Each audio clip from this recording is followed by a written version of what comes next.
오늘 성전 정화의 장면은 저와 여러분은 이 내용을 이미 알고 있기 때문에 별로 충격적이지 않지만, 만일 초신자가 이 본문 말씀을 처음 대한다고 생각해 보십시오.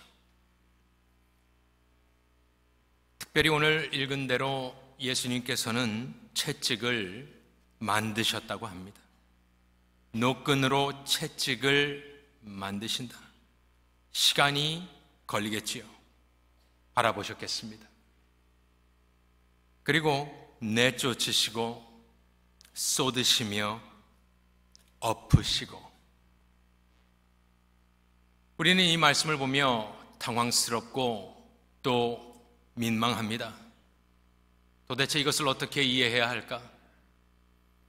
초신자가 옆에 있다면 원래 우리 주님은 이런 분이 아니시다. 온유하시고 사랑의 주님이시지만 오늘은 예외적으로 예수님께서 화가 나신 것 같다. 빨리 그냥 지나가자. 나는 마음이 온유하고 겸손하다 예수께서 말씀하셨는데, 아니 예수님 어떻게 이럴 수가 있습니까? 오히려 배신감까지 느낄 수가 있겠습니다. 어떤 누구는 이 말씀을 보면서 예수님 자랑스럽습니다 하면서 가슴이 뜨거워지기도 합니다.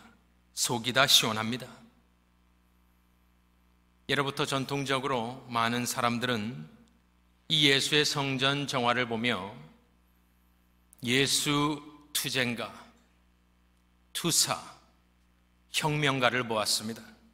특별히 중남미에서 크게 유행하였던 해방 신학이 많이 이 장면을 보며 감동을 얻었고, 또 하버드 신대원에 있는 하비 콕스 같은 사람은 이걸 통해서 현대에 일어나고 있는 여러 가지 혁명적인 일, 또 무브먼트의 기초가 된다라는 그런 이야기를 하였습니다. 이것을 보면 우리가 말씀을 대할 때에 사람들이 우리가 보고 듣고 싶은 것을 보게 되는구나. 또 내가 보기 싫고 듣기 싫은 것은 눈을 감고 귀를 닫게 되는구나. 이것이 죄인의 특성인 것입니다.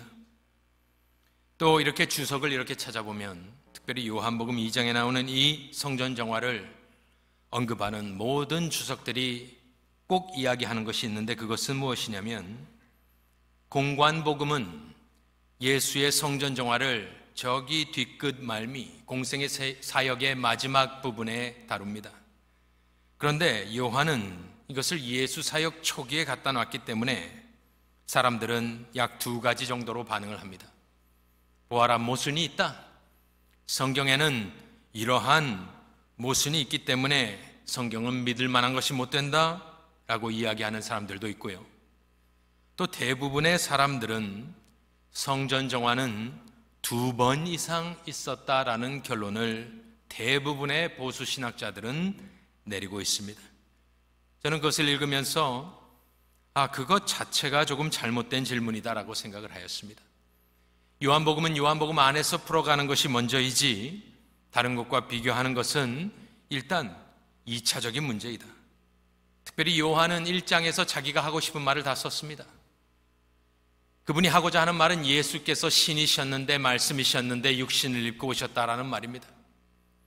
그래서 지금 이 요한은 그 목적을 달성하기 위해서 증거물을 제시하고 있는 것이기 때문에 이 일이 공생의 초기에 있었던, 말미에 있었던 그것은 현재 크게 중요한 것은 아닌 것 같습니다. 그렇다면 오늘 본문 말씀은 어떤 의미에서 어떻게 해석을 해야 할까 생각해 보면, 저는 요한복음을 읽으면서 앞으로 전개되는 모든 말씀은 요한복음 1장에 나오는 서론에 입각하여 읽고 묵상하고 해석하고 또 적용해야겠다, 이런 생각을 해보았습니다. 우리는 보통 복음서를 읽을 때 다 따로따로 생각을 합니다. 이때는 여기 가셨구나, 저기서는 이런 기적을 행하셨구나, 여기서는 이런 가르침을 주셨구나. 이게 다 따로 놀기 때문에 하나로 연결이 되지 않습니다. 그런데 요한복음에서는 특별히 그가 하고자 하는 말, 물론 성령의 감동으로 된 것입니다마는 우리가 1장을 빼놓고 가나에서는 이런 일이 있었고 예루살렘에서는 이런 일이 있었고 계속해서 이렇게 생각을 하다 보면 연결되는 것이 없습니다. 그래서 저는 오늘 성전 정화를 1장에 입각해서 생각해 보면 예를 들면 이런 것입니다. 우리가 1장 5절에서 이러한 말씀을 읽었었습니다. 빛이 어둠에 비치되 어둠이 깨닫지 못하더라. 서론적으로 그것을 우리가 읽을 때는 추상적이지 않습니까? 빛이 어둠에 비치고 어둠이 깨닫지 못하고, 하지만 2장에 와서는 요한은 예를 드는 것과 같습니다. 빛이 어둠에 비칠 때에 현실에서는 어떠한 일이 일어났는가? 참 성전이신 예수께서 참 빛으로 이 땅에 오시고 특별히 당신의 성전에 들어가셨는데 사람들은 알아보지 못하는 것이 마치 1장 5절에서 빛이 어둠에 비치는데 어둠이 깨닫지 못하는 것과 같은 것이다. 그것의 한 예이다. 이렇게 말씀을 하고 있는 것 같습니다. 특별히 요한은 1장에서 당신의 말을 해놓고 2장에서는 딱 2가지 사건만을 기록을 합니다. 그리고 3장부터는 이제 대화가 길게 진행이 됩니다. 다른 복음서에는 이렇게 긴 대화들이 없습니다. 그러면 요한의 의도는 무엇일까요? 요한복음 1장에서 하나님이, 예수님이 말씀이시고 하나님이셨다라는 것을 증거하기 위해서 샘플로 2장에 와서 딱 2가지 예를 드는 것입니다. 가나의 사건과 예루살렘의 사건입니다. 이것을 따로 떼어 생각하면 이해가 되지 않습니다. 가나에서는 어떠한 일이 있었나요? 복습해 보면 2장 11절에 이렇게 되어 있습니다. 예수께서 이 첫 표적을 기억하십시오. 첫 표적을 갈릴리 가나에서 행하여 그의 영광을 나타내심에 누가 믿습니까? 제자들이 그를 믿습니다. 예루살렘 성전에서 있었던 일의 결론은 무엇입니까? 2장 18절 이후에 보면 네가 이런 일을 행하니 무슨 표적을 우리에게 보이겠느냐? 똑같이 질문을 하였습니다. 가나에서는 당신 스스로 당신의 영광을 표적을 통하여 나타내셨고, 예루살렘에서는 모든 것이 지금 뒤집어지고 엎어지는 상황 가운데 유대인들이 분노하여서 예수께 네가 이런 일을 행하니 무슨 표적을 우리에게 보이겠느냐? 이 말은 무슨 말이냐면 네가 지금 선지자와 같이 행동하는데 선지자라면 우리에게 그 증거를 보여달라는 말입니다. 그런데 예수님께서는 어떻게 하십니까? 예수께서 대답하여 이르시되 너희가 이 성전을 헐라 내가 사흘 동안에 일으키리라. 표적을 보여주지 않습니다. 특별히 이 표적은 예수 부활에 대한 표적이기 때문에 아직 일어나지도 않았고 말해봤자 이해할 수 없기 때문에 예수님은 예루살렘에서는 당신의 영광을 감추어 버리시는 것입니다. 가나에서는 스스로 표적을 통하여 영광을 나타내시고 예루살렘에서는 동일한 요구를 유대인에게로 받았지만 당신은 당신의 영광을 감추어 버린 것은 무엇입니까? 예수님께서 그들을 이미 심판하신 것입니다. 그들에게는 천국의 비밀을 아는 것이 허락되지 않았기 때문에 예수님은 말씀만 하시고 다른 기적을 보여주시지 않고 그냥 넘어가 버리십니다. 그래서 가나의 혼인잔치에서는 그의 영광을 통해 제자들이 그를 믿게 되는 것이 결론이고, 성전 정화에서는 반대하던 유대인들은 심판을 받아 깨닫지 못하고 지옥 백성으로 그대로 남게 되고, 하지만 22절에 보면 또 다른 결론이 어떻게 내려집니까? 동일한 결론입니다. 죽은 자 가운데서 살아나신 후에야, 그렇습니다, 시간이 좀 걸렸습니다. 가나에서는 바로 거기서 보고 믿었지만 이 예루살렘의 성전 정화의 사건을 이해하는 데는 오래 걸렸습니다. 하지만 살아나신 후에야 누가 이것을 믿습니까? 제자들이 이 말씀하신 것을 기억하고 성경과 예수께서 하신 말씀을 믿었더라. 가나에서도 제자들이 믿었습니다. 예루살렘 사건은 조금 시간이 걸렸지만 제자들이 예수의 그의 말씀과 성경을 믿게 되었습니다. 동일한 결론입니다. 그래서 저는 가나의 사건과 예루살렘의 성전 정화, 요한복음 2장의 말씀은 딱 샘플로 두 가지를 요한이 드는 것입니다. 태초에 말씀이 계시고 그 말씀이 하나님이셨다라는 것을 증명하기 위하여서 이 두 가지 증거물을 제시하는 것입니다. 요한복음의 목적이 무엇입니까?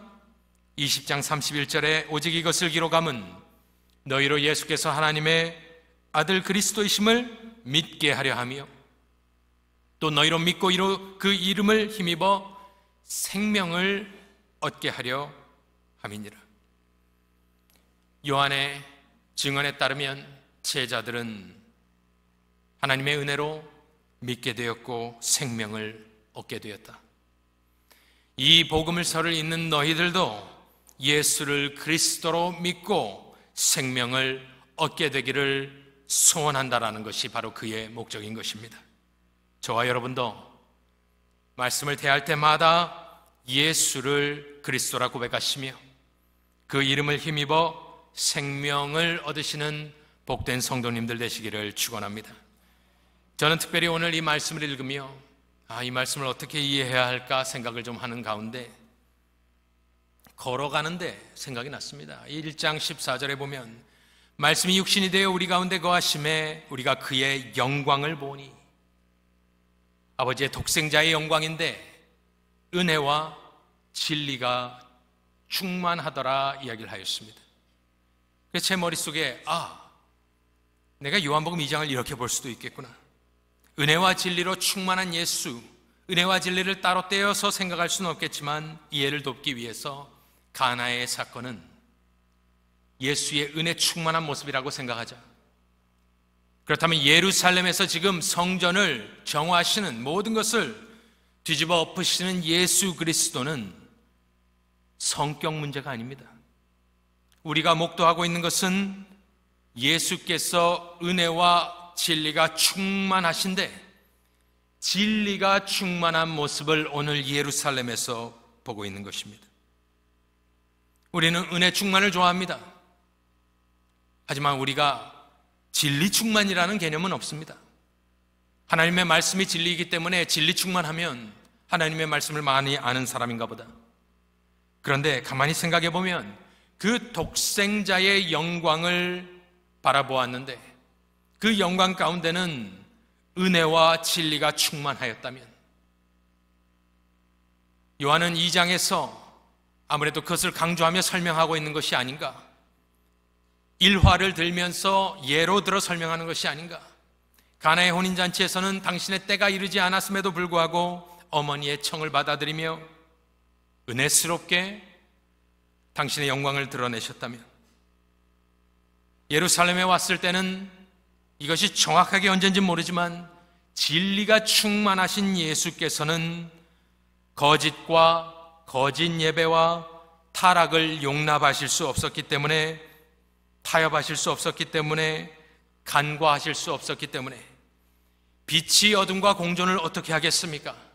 빛이 어둠을 만났을 때의 사건이며 예수께서는 진리로 충만하신 가운데 이 예루살렘에서 성전을 정화하신 것입니다. 우리가 이전에 보았듯이 이것은 마치 이사야서에 나오는 당신께서 내 얼굴을 어떻게 하셨다 했습니까? 부싯돌과 같이 단단하게 굳게 하셔서 사역을 감당하신 것과 같이 예수님은 본성은 온유하시지만 또한 이런 불의를 보고 불법을 보고 타락을 보았을 때, 특별히 당신의 성전에서 이러한 일이 일어났을 때는 당신께서는 그 얼굴을 부싯돌과 같이 하셔서 체면 불구하고 정화하시며 당신의 진리로 충만하신 모습을 드러내신 거라 저는 믿습니다. 이 말씀을 보며 몇 가지 이제 적용을 쭉 해보도록 하겠습니다. 분명히 이 말씀을 읽고 내가 오늘 집에 가서 밥상을 엎어야겠다, 그것은 아주 잘못된 적용일 것입니다. 특별히 한국 사람들은, 저는 한 번도 내가 성질이 없다라는 한국 사람은 제가 만나보지 못했습니다. 다 그냥 성질 죽이고 사는 사람들이 한국 사람인데, 나의 잘못된 성격을 보며 위안을 받는 것도 맞는 적용은 아닐 것입니다. 적용 첫 번째로, 진리이신 예수께서 당신의 삶을 꿰뚫어 보시면 무엇을 보시겠습니까? 예수께서는 양도 팔고 소도 팔고 비둘기도 팔고 성전에서 이 일이 일어난 것에 대해서 분노하셨습니다. 환전상이 앉아있고 장사하는 곳을 만들었구나, 예수님이 분노하셨는데, 예수님께서 여러분의 삶을 꿰뚫어 보시지 않겠습니까? 전능하신 하나님께서 눈동자로, 불꽃 같은 눈동자로 우리를 바라보실 때에 당신의 삶을 꿰뚫어 보실 때 무엇을 발견하겠습니까?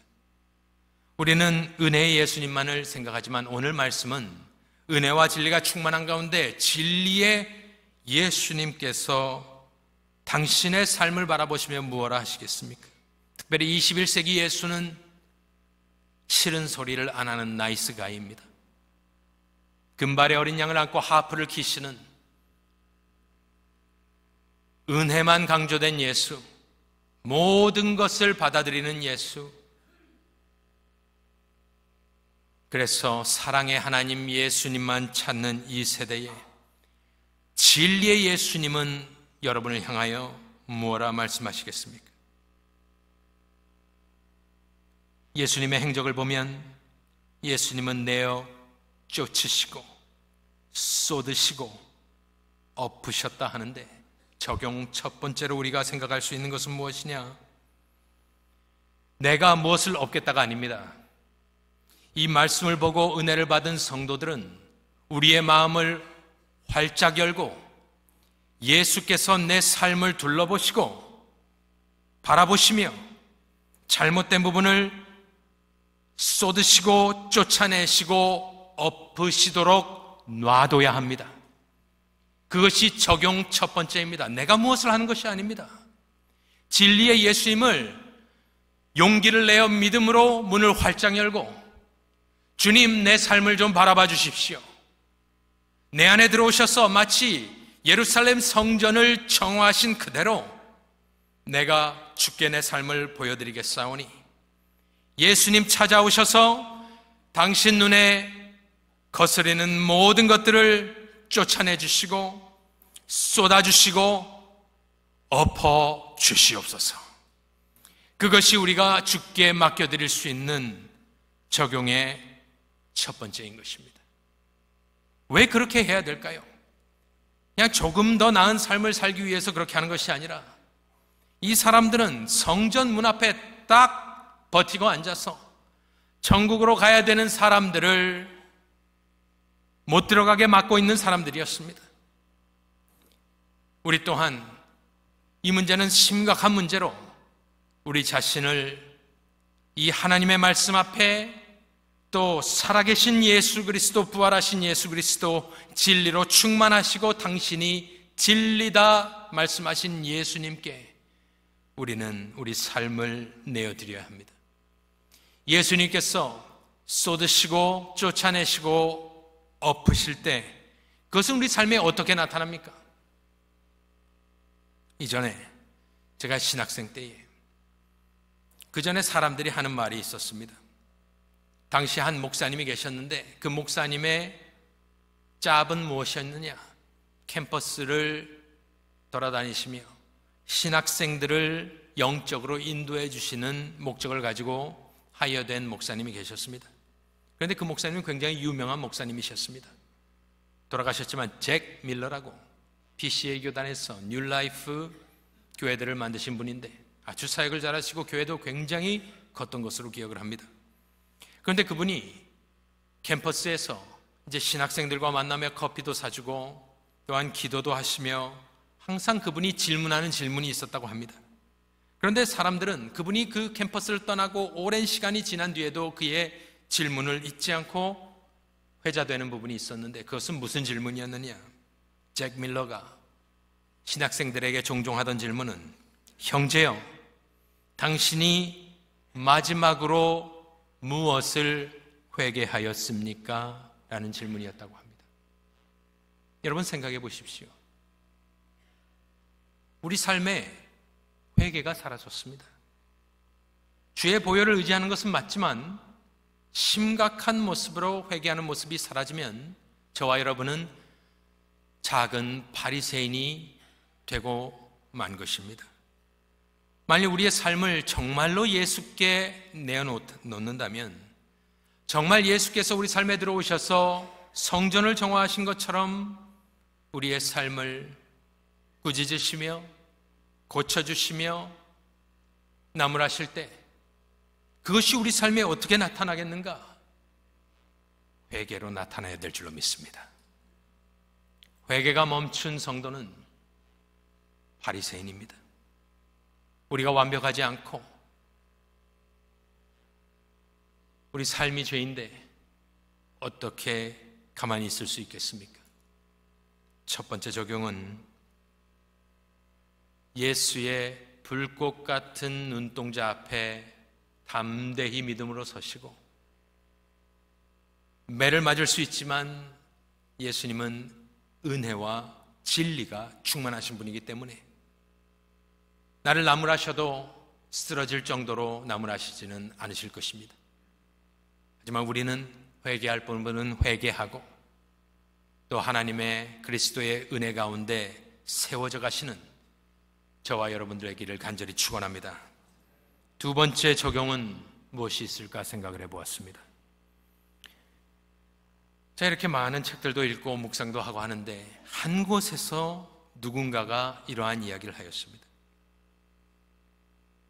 지금 동물을 사고 팔고 환전을 하는 이것은 안나스 바자라고 합니다. 중동에서는 아직도 바자라는 단어를 많이 씁니다. 마켓플레이스가 바자입니다. 우리도 선교 바자회 하는데 그것은 안나스 바자라고 불렸다고 하는데, 안나스가 대제사장이었습니다. 하지만 그는 너무나 타락하여서 로마 정부가 이 일이 있기 한 15년 전에 파면을 시켰다고 합니다. 로마 정부가 봐도 타락한 대제사장은 얼마나 타락한 사람이었겠습니까? 하지만 그 안나스 가족이 이 안나스 바자를 꽉 잡고 있었습니다. 그 후에 대제사장들도 다 그 자손들에서 나왔다고 합니다. 그런데 이 안나스 바자가 어디에 있었느냐가 문제입니다. 한 학자가 이야기를 하는데 이 안나스 바자는 키드론 밸리에 있었다고 합니다. 기드론 밸리가 어딘가 찾아보니까 기드론 밸리는 헤롯의 성전 뒤에 보입니다. 겟세마네와 올리브 산이 있었던 곳이 바로 기드론 협곡 밸리라고 합니다.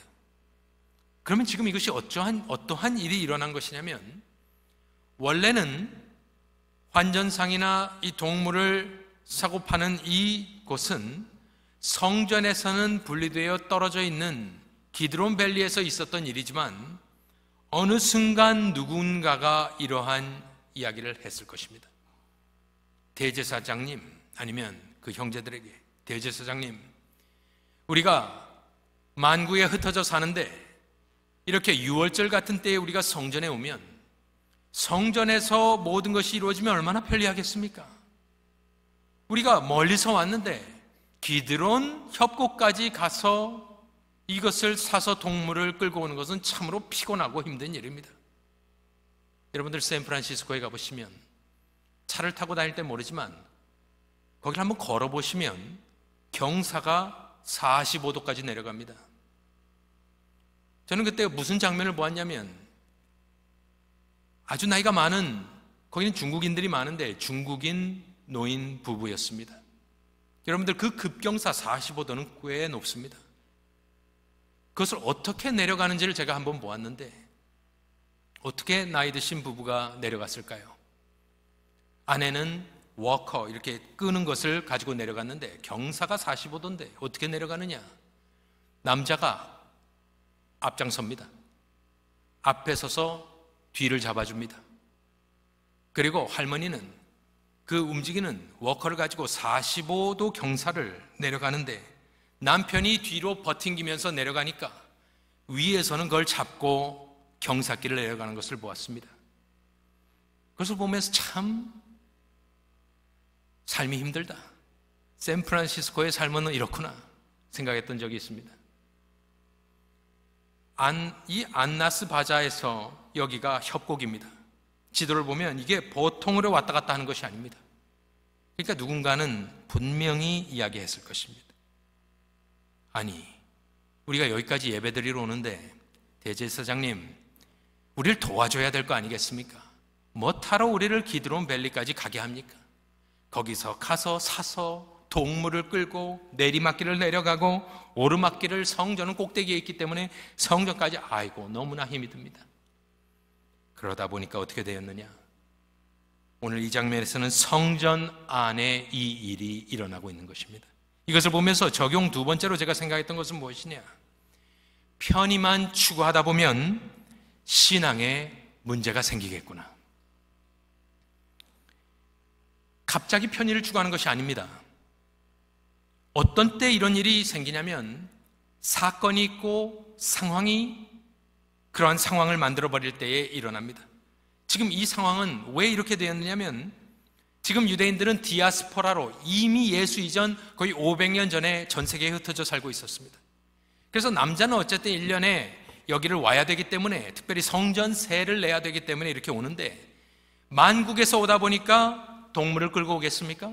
끌고 와도요, 돈에 눈이 먼 사람들은 흠이 있다고 이야기를 합니다. 그래서 헐값에 사고 비싸게 준비된 양을 사게 되는 것입니다. 환전상은 왜 필요합니까? 세계에서 왔기 때문에 환전이 필요한 것입니다. 성전세는 자기들이 딱 정해놓은 실버 코인으로만, 은으로 된 실버 코인으로만 성전세를 내게 되어 있었습니다. 그래서 익스체인지 레이시 12.5%였다라고 FF 브루스가 이야기를 합니다. 어마어마한 이익을 추구하는데, 디아스포라, 멀리서 오는데 이렇게 피곤하게 나를 어렵게 하면 되겠습니까? 코비드 팬데믹도 마찬가지입니다. 왜 갑자기 온라인 예배가 성황을 이루며 이렇게 되게 되었나요? 사건이 있었습니다. 모일 수가 없었기 때문에 그랬지 않습니까? 그래서 편하게 드리다 보니 돌아오는 것도 힘든 상황이 되어버린 것입니다. 어린 자녀를 키우시는 우리 부모님들은 어떻습니까? 애써서 교회에 왔는데 정작 예배를 드릴 수가 없습니다. 자기의 상황이 그렇습니다. 그러다 보니 애가 우는 것도 민망하고 와도 예배를 못 드리니까 차라리 집에서 예배를 드리자. 상황에 따라 우리가 반응하다 보면 분명히 우리의 신앙은 잘못된 곳으로 가고 맙니다. 한국에 가보니까 제가 여기 오기 전에 개역개정 성경책을 사러 서점에 가봤습니다. Y 문고라고 아주 큰 서점을 가봤는데, 이전에는 기독교 서적이 굉장히 많았습니다. 특별히 우리 기독인들은, 크리스찬들은 책을 많이 읽습니다. 그래서 기독 서점이 굉장히 많이 깔려 있었고, 서적이 많이 깔려 있었고, 특별히 성경책이 굉장히 많았습니다. 그런데 이번에 가봤더니 어떠한 현상이 일어났느냐? 성경책을 찾을 수가 없었습니다. Y 문고에서. 그래서 직원에게, 아니 옛날에 여기 성경책이 굉장히 많이 깔려 있었는데 그거 다 어디 갔습니까? 그랬더니 어디 구석에 보여주는데 요만한 데에 딱 성경책 제 앞에 보여주는 건 한 8권. 이것이 왜 이런 상황이 발생하였느냐? 우리가 앱으로 보기 때문에 그런 것입니다. 성경을 사지 않기 때문에. 뭐하러 비싼 돈 주고 사고 무겁게 들고 다닙니까? 우리는 차 타고 오지만 한국에서는 교회 갈 때 지하철 타고 다닙니다. 그럼 성경을 들고 다니는 것이 민망하기 때문에 그냥 포켓에 넣어서 다니는데, 제가 그것을 정죄하려고 드리는 말씀은 아닙니다. 그런데 편의를 추구하다 보면 어떻게 되느냐? 지금 우리는 성경이 사라지는 세대에 살고 있는 것입니다. 신앙생활은 조금 불편하더라도 성경적인 원칙대로 해야 될 줄로 믿습니다. 정말입니다. 우리는 편의 때문에 쉽게 무엇을 하지만 길게 보면 우리 신앙생활에 도움되는 것이 아닌 것이 너무나 많습니다. 이 원칙이 모인 것을 무엇이라고 합니까? 이 합의된 원칙들이 모이고 시간이 지나도 원칙이 원칙으로 있는 것을 바로 전통이라고 합니다. 그래서 성경적인 전통은 나쁜 것이 아닙니다. 젊었을 때는 전통이 답답하게 느껴지고 고리타분하게 느껴지고 시대착오적이라 생각을 합니다. 왜 저렇게 하느냐? 이피션하지 않다. 왜 이렇게 돌아서 일을 하느냐? 쉽게 빠르게 효율 있게 일을 해야지. 하지만 여러분의 인생은 짧습니다. 우리는 잠시 있다 가지만 역사는 길고 교회는 주님 오실 그날까지 서 있어야 되지 않겠습니까? 내가 원하는 대로 바꿔버리기 시작하면 금방 없어집니다.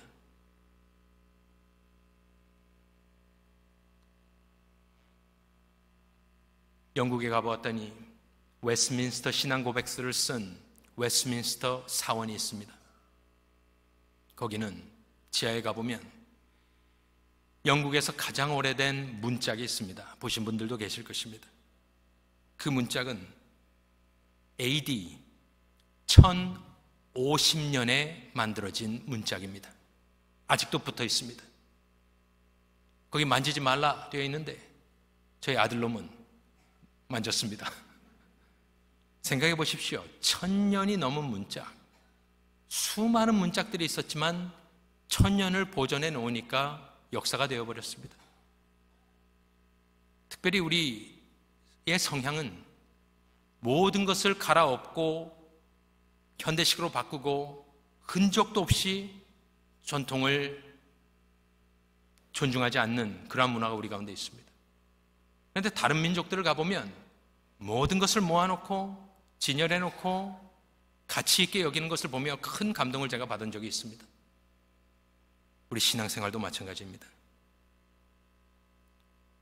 한 인생이 대단한 것이 아닙니다. 하지만 성도들이 모여 합의해놓은 성경적으로 합의된 그 전통은 지켜야 될 줄로 믿습니다. 이것은 안전한 것입니다. 한 사람의 기호에 따라서 이쪽으로 갔다 저쪽으로 갔다 순식간에 흔적도 없이 사라져버립니다. 제가 아는 한 교회는 50년이 넘은 교회인데 침례교 목사님이 오셔서 유아 세례를 없애버렸습니다. 맞고 틀리다를 떠나서 하루아침에 교회의 아이덴티티가 바뀌는 모습을 보며 여러분들, 성경적이라면 거룩한 전통을 불편하더라도 지켜가실 수 있기를 축원합니다.